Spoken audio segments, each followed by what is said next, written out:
저는 개인적으로 창세기에서 이해하기 어려운 난제를 꼽는다면 이 19절 말씀에서 라헬이 그의 아버지의 드라빔을 도둑질한 사건인 것 같습니다.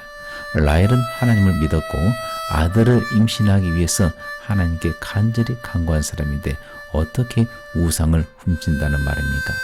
이 구절에 관해서 어떤 사람은 라헬이 우상의 힘을 이용해서 아버지의 위협으로부터 벗어나려 했다고 합니다. 이 구절에 대해서 기록된 야살의 책을 보겠습니다. 창세기 31장 3절입니다. 여호와께서 야곱에게 이르시되 내 조상의 땅 내 족속에게로 돌아가라. 내가 너와 함께 있으리라 하신지라. 내 조상의 땅으로 돌아가라 하신 것은 다른 말로 한다면 이곳을 떠나라라는 뜻입니다. 이곳 파단 아람은 야곱에게 엄청난 재물을 안겨준 것이고 두 아내들과 많은 자녀를 얻게 해준 것이죠. 지금이 참으로 좋기 때문에 더 오랜 기간 거주한다면 지금보다 더 많은 재물을 얻을 수가 있을 것입니다. 야곱이 14년을 고생하면서 일을 했지만은 그가 가진 재산은 없었습니다. 그리고 이제 드디어 6년이라는 기간을 통해서 크게 번창하여 많은 양떼들과 노비와 낙타 등을 소유하게 되었습니다. 지금이야말로 가장 좋은 때인데 라반의 아들들이 야곱을 비방합니다. 그리고 야곱을 복덩어리로 바라보았던 라반의 안색 또한 변했습니다. 왜 이런 일이 야곱에게 발생이 되었을까요? 왜 이렇게 기반을 다 잡아놓았는데 하필 이 시점에서 이곳을 떠나야만 되는 환경이 야곱에게 닥쳤습니까? 야곱이 이곳을 떠날 때가 되었기 때문에 하나님은 라반의 아들들과 라반을 통해서 야곱을 향한 비방을 허락하십니다. 왜냐하면 이곳에서 살아가는 삶이 행복만 가득하다면 야곱이 이곳을 떠나지 않을 수도 있기 때문입니다. 이 세상은 우리가 영원히 거할 곳이 아니며 잠시 거할 곳에 불과합니다. 우리가 돌아가야 할 곳은 하나님의 통치가 영원히 임하는 곳인 하늘나라 번향입니다. 우리는 육상 경기장의 트랙에서 잘 달리기 위해서 준비 운동을 하고 있는 운동선수와도 같습니다. 우리의 목적지는 준비 운동을 하는 이 세상이 아니라 최선을 다해서 트랙을 완주해서 상을 얻는 하늘나라입니다.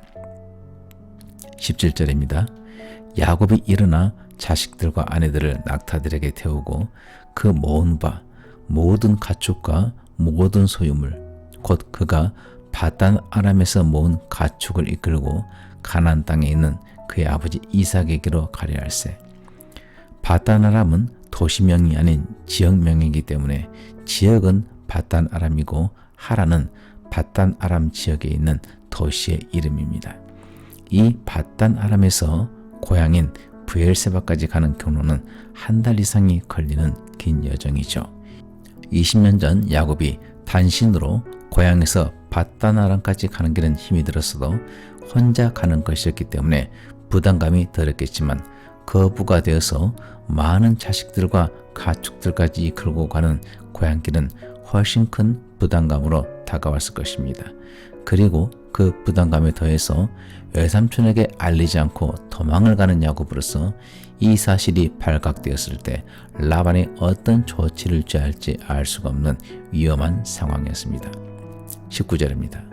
그때 라반이 양털을 깎으러 갔으므로 라헬은 그의 아버지의 드라빔을 도둑질하고 야곱은 그 거취를 아람 사람 라반에게 말하지 아니하고 가만히 떠나더라. 양털은 새끼를 낳기 몇 주 전에 양털을 깎는데요. 통상적으로 봄에 털을 깎습니다. 양털을 깎는 일은 상당히 많은 사람들과 시간이 필요한 일인데 제가 전에 시드니에 갔을 때 양을 키우는 농장에서 양털 깎는 이벤트를 본 적이 있습니다. 직접 제가 눈으로 보니까요. 쉽지 않은 일이었고 현대화된 시설로 기계를 사용해서 한 마리의 양털을 깎는데도 6분 이상이 소요가 되었습니다. 양을 키우는 사람들에게 있어서 이 시기는 중요했기 때문에 양털을 깎은 후에 잔치를 벌이기도 했죠. 때문에 라반이 양털을 깎으러 갔다는 것은 라반의 아들들과 많은 사람들이 같이 갔다는 것이고 이 틈을 타서 야곱은 수많은 가축들과 저자식을 데리고 고향으로 도망갈 수 있는 최적의 시기였던 것입니다. 저는 개인적으로 창세기에서 이해하기 어려운 난제를 꼽는다면 이 19절 말씀에서 라헬이 그의 아버지의 드라빔을 도둑질한 사건인 것 같습니다. 라헬은 하나님을 믿었고 아들을 임신하기 위해서 하나님께 간절히 간구한 사람인데 어떻게 우상을 훔친다는 말입니까? 이 구절에 관해서 어떤 사람은 라헬이 우상의 힘을 이용해서 아버지의 위협으로부터 벗어나려 했다고 합니다. 그리고 다른 해석에 의하면 드라빔은 집안에서 지위가 어떠한가를 상징하는 물건으로 간주되었기 때문에 라헬은 야곱이 더 이상 라반의 종이 아닌 라반 재산의 일부를 차지할 권리가 있음을 증명하기 위해서 가지고 갔다라고 설명을 합니다. 이 구절에 대해서 기록된 야살의 책을 보겠습니다. 그들이 우상에게 절할 때 묻는 문제에 대해서 우상이 그들에게 말하였다. 어떤 사람들은 그것들을 사람의 모습으로 만들었으니 그 형상들은 별들의 영향을 받아 그들에게 미래의 일을 말했다. 라헬이 그녀의 아버지로부터 이러한 우상들을 훔쳤으니 그 이유는 라반으로 하여금 야곱이 어디로 갔는지 그것들을 통해 알지 못하게 하려 함이었다. 이 야살의 책 내용을 보니까 라헬은 드라빔을 훔쳐서 무엇을 하려는 것이 아니었습니다. 오히려 그와 반대로 아버지가 드라빔으로 점을 쳐서 자기들이 도망하는 것을 알고 쫓아올까 봐서 드라빔으로 점을 치지 못하도록 드라빔을 훔쳐온 것이었습니다. 13절입니다. 나는 베델의 하나님이라. 내가 거기서 기둥에 기름을 붓고 거기서 내게 서원하였으니 지금 일어나 이곳을 떠나서 내 출생지로 돌아가라 하셨느니라. 야곱의 하나님은 베델의 하나님이십니다. 야곱이 비록 베델을 떠나서 20년의 세월을 하란에서 고생을 했지만 베델에서 야곱을 만나주신 하나님은 그분이 약속하신 것을 결코 잊지 않으십니다. 여호와는 야곱에게 일어나서 이곳을 떠나 출생지로 돌아가라고 하셨습니다. 야곱의 고향은 브엘세바이죠. 그렇다면 신약 시대를 살아가는 우리의 출생지는 어디일까요? 요한일서 3장 9절입니다. 하나님께로부터 난 자마다 죄를 짓지 아니하나니 이는 하나님의 씨가 그의 속에 거함이요 그도 범죄하지 못하는 것은 하나님께로부터 났습니다. 이 말씀을 보니까 우리는 하나님께로 난 자입니다. 우리의 영적인 출생지는 하나님이십니다. 하나님은 죄가 전혀 없으신 분이십니다. 그리고 죄를 미워하시죠. 그 하나님의 씨가 우리 안에 거한다면 하나님께로부터 난 우리 역시 범죄할 수가 없습니다. 실수할 수는 있겠죠. 하지만 고의적으로 짓는 습관적인 죄는 지을 수가 없습니다.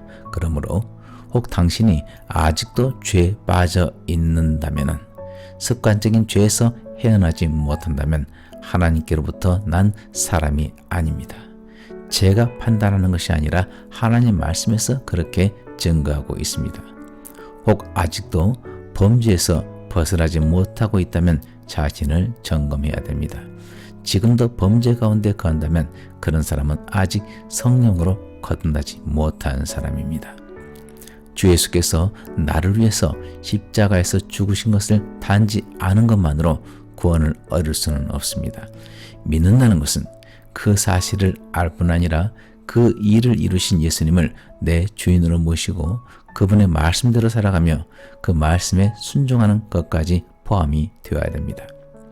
토마스 풀러의 말입니다. 자신이 믿고 있는 것을 따라 살아가지 않는다면 그 사람은 그것을 결코 믿는 것이 아닙니다.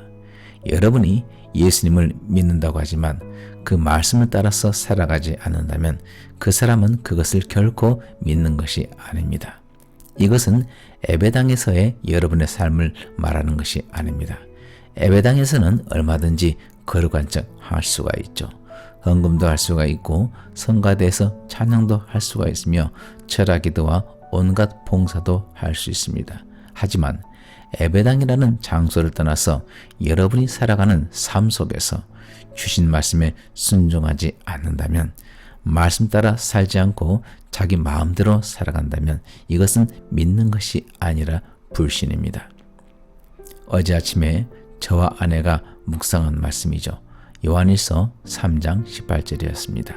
사랑하는 자녀들이여, 우리는 말로나 혀끝으로 사랑하지 말고 행동으로 진실하게 사랑합시다. 아내와 함께 차를 타고 가는데 성도를 대접하는 것에 대해서 이야기를 하다가 아내가 이 말씀을 가지고 저에게 이야기를 했습니다. 우리가 아침에 이 말씀을 묵상했는데 말로나 혀로만 사랑한다고 하고 행동으로 사랑하지 않으면 안 된다는 것이었습니다. 말씀을 묵상했으면 말씀대로 행해야 한다는 것이죠. 성도를 대접해야 된다는 것이었습니다. 저는 다시 돌이켰습니다. 아내의 그 말을 듣고 그 말에 순종을 했죠. 하나님께서는 아내를 통해서 저에게 자주 말씀을 하십니다. 우리가 하나님을 진정으로 믿는다면 말로만 믿는다 하지 말고 그분이 하신 말씀을 따라서 그 말씀에 순종해서 행해야 됩니다. 행함이 없는 믿음은, 말로나 혀로만 하는 믿음은 죽은 것입니다. 믿음은 동사가 되어야 됩니다. 믿음은 행동해야 됩니다. 믿음은 보여줄 수 있는 것이어야 되고 증명할 수 있어야 됩니다. 다시 13절 말씀을 읽어보겠습니다. 나는 베델의 하나님이라. 내가 거기서 기둥에 기름을 붓고 거기서 내게 소원하였으니 지금 일어나 이곳을 떠나서 내 출생지로 돌아가라 하셨느니라. 그 하나님께서 13절에서 지금 일어나라고 하십니다. 지금 이곳에 자리를 잡지 말고 자리를 떨치고 일어나라고 하시죠. 그리고 이곳을 떠나라고 하십니다. 떠난다는 것은 무언가를 잃고 포기함을 뜻합니다. 야곱이 하란을 떠나야 본향으로 돌아갈 수 있듯이 우리들 또한 이 세상에 자리를 잡지 말아야 됩니다. 이 세상의 쾌락에 자신을 맡겨서는 안 됩니다.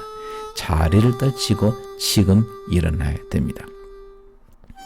베델의 하나님께 서원하시기를 바랍니다. 그리고 하나님의 말씀을 듣고 그 말씀에 순종함으로 지금 일어나시기를 바랍니다.